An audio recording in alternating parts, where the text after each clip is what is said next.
ओ तो तू एज्जा बैठल आराम फरमावे बा। हाँ, घर के काम कौन करी? बोला, सारा घर के काम पसरल बा, तू एज्जा महारानी नियर आराम कर। तू जा जाके गेहूं पिसा, घर में का आटा नहीं खे। गेहूं ना पिसाई तो सब का खाई?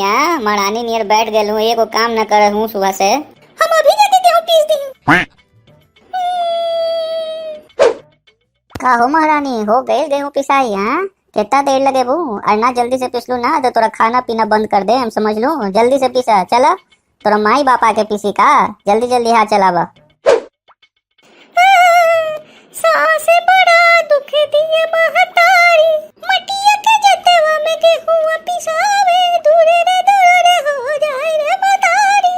सासे बड़ा दुख दिए रे मतारी, टूटल कटौती में कबर ढवावे, सगल चुई चुई जाए महतारी। सास बड़ा दुख दे रे महतारी। माई हमरा पे सास बहुत जुल्म करे माई। आगे सुना। मटिया के चूल्हा पे मुंह से खोवा उठावे, कैसे सिलेंडर लुका के रखे महतारी। सास बड़ा दुख दिया महतारी, सास बड़ा दुख दिया महतारी।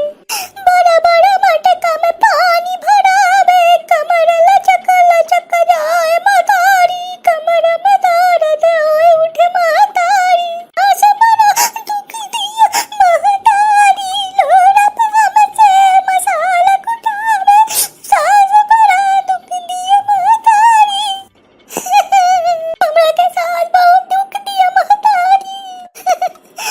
बड़ा बड़ा बोझ में चारा उठावे, अकेले कैसे उठाई महतारी, कहाँ मोरा प्यार रचाए महतारी। सास बड़ा दुख दिया महतारी। माई हमरा के बुलाला माई घरे, सास बहुत दुख दिया। हमरा से सब काम करावेला, रात में पैर दबावेला, खाना ना देला खाला माई। सास बहू में एकदम न बनला माई, हमरा के तू बुलाला माई। अरे मोरा बिटिया, तू एकदम चिंता न कर, घबराए से कुछ नहीं होई। तू टेंशन मत लो, हम तो सास से बात करम, और लोग ना मानी तो हमें फायर करम, लोग के कोर्ट में खींचम। तू टेंशन मत ले बिटिया, तू नीमन से रह, तू चिंता न कर। ना माई, हमरा दूल्हा परदेश में बा, आई लोग हमरा पे बहुत जुल्म करेला, अब हम बर्दाश्त ना होई माई। हमरा के तू बुलाला माई, बुलाला। ना बेटी, रोई के ना चाहिए, रोवा मत। अब अभी तोरा सास से बात करम, और ना मानी तो तोरा भाई या बाबूजी के भेजम घर पे बात करेला। तो एक एफआईआर करम, तुरंत अकल ठिकाने में आ जाए सब लोग के। तू चिंता न करा, आए कैसे ज्यादा ना माने तो लोग के कोर्ट में हम घसीटम बेटी, तोरा के हम ना छोड़म ऐसे परेशानी में। तू चिंता न करा बेटी, हम अभी तोरा सास से बात करेला। ठीक बा माई, बतियाला हमरे सास से, हो सके तोरा कहत पे कुछ सुधार डाला। देख ला माई, हमरा एक परेशानी से निकाला माई। कहां बियाह करा देलू माई हमरा के। ना बेटी घबरावा मत, सब ठीक हो जाई। तो फोन रखा, हम अभी तोरा सास से बतियाला, तू टेंशन मत ले।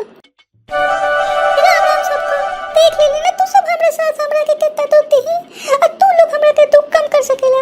ये वीडियो के ज्यादा से ज्यादा लाइक करा, शेयर करा, हमारे चैनल के भी सब्सक्राइब करेला ना भूलिया। अब एक के आगे तोरा अगला वीडियो में देखे के मिली कि आगे हमार माई हमारे सास से बतियाई, तो आगे का हुई।